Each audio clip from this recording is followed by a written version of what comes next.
The Frontline by Lucy Jefford. I woke from my nightmare, paralyzed with fear. The wind had whipped my ginger hair across my face, gushing in from the window I had opened last night. Yawning, I relaxed from my tenseness and propped my head onto my elbow, glimpsing at my cluttered bedside table.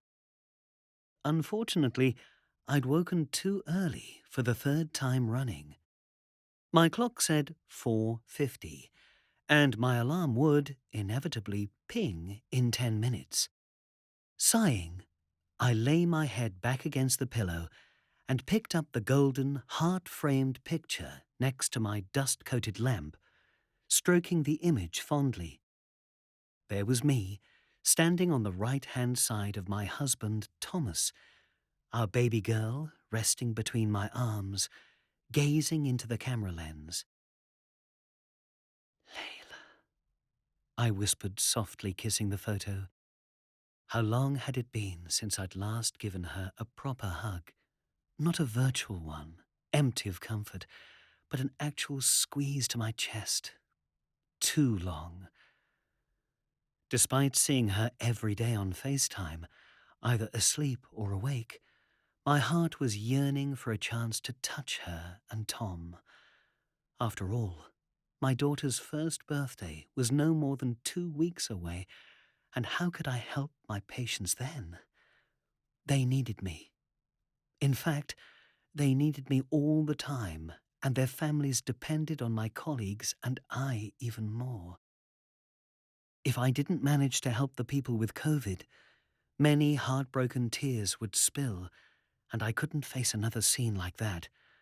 Not after yesterday's work filled my brain like a cunning fox in a rabbit's burrow and made me wake, just now, blindly reaching for the elderly couple in the ward as they fell down and down and down into a dark cavern of gloom, which had featured prominently in my nightmares for the past 6 months. They had been 1,000,000 miles away from curing before. Beep, beep, beep. My alarm started to ring out its morning call, and I sluggishly rolled off the bed, tugging on jeans and a t-shirt. Then, unwillingly, I sent a brush to the over-tangled knots in my hair.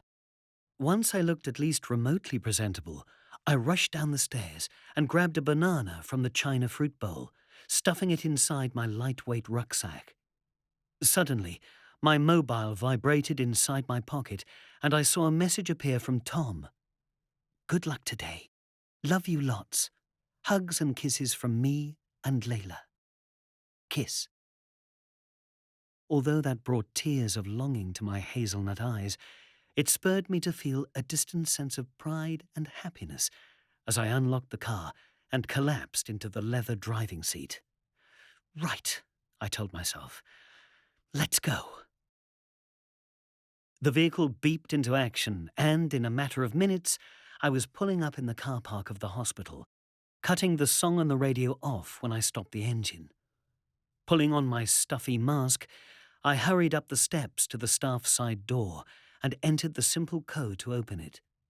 At once, the hinges creaked, and I wandered into the dimly lit corridor, remembering to squirt a blob of sanitizer onto my sweaty palm. Hey, Ella!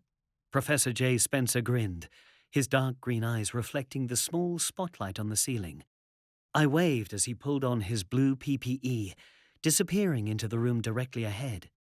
Dumping my bag in the TV room, as my colleagues called it, I continued to the sinks and began scrubbing my hands and wrists until they felt numb.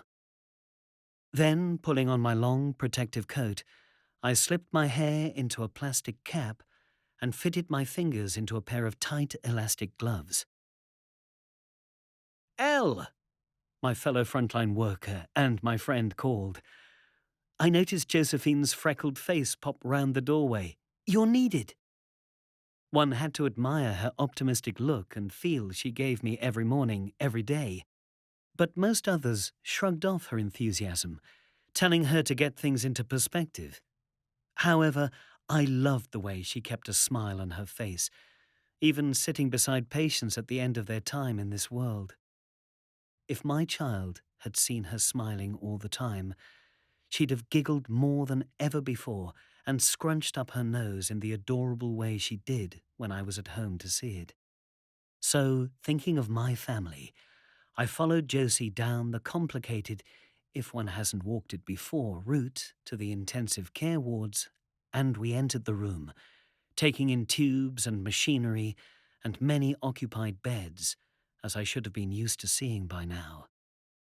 Giving a sideways glance at my friend, whose chin was held high, I straightened my doctor's collar and heaved a confident sigh.